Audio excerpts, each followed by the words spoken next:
waxaan dhihi lahaa waa la wada burburay dhalinyarada kaliya ma burburin laakiin dhalinyarada marba isticmaaday inay magaceeda u shaqeeyo oo ay yiraahdaan dhalinyarana waxayna noqdeen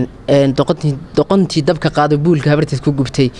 waan is wada ogsoonahay inta hadaan ka gudbo waxaan dhihi lahaa dhalinyarada dhamaanteed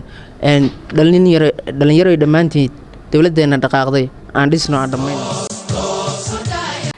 madaxweynayaasha iyo ra'iisul wasaare dhamaan dadka xilka maanta haya bari ma sii hayn doonaan dhalinyaradana waa ubaxa dalka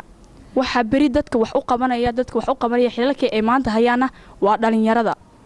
haddii imaantay dhalinyaradii aa wax bari weydaan ama aa shaqo siin weydaan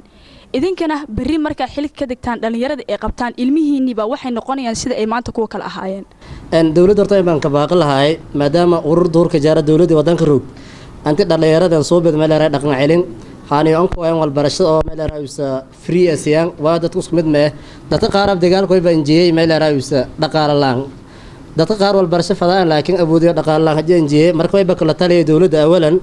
intii soo bad meel ay barnaamij dawladda yaani dhalinyarada wala ka baro teeda marlamaad ka naga intii dhalinyarada oo wal halaayeen oo anagada isku caafi salaamu calaykum oo laba qabiil kala taageersan marka waxaan dhihaa nabadda hal la taageero dhalinyaradu gacanta hays qabsato waxa qalinka ka qaadato qoriga ha dhigto gacantaana nabadda ku qabto gacantaana wadanka ku difaacdo marka waxaan dhihaa Soomaalidu meel kasta ay joogto Soomaaliya ay wada yihiin laakiin waxaan kala leenahay jinsiyadda Soomaali ku badanahay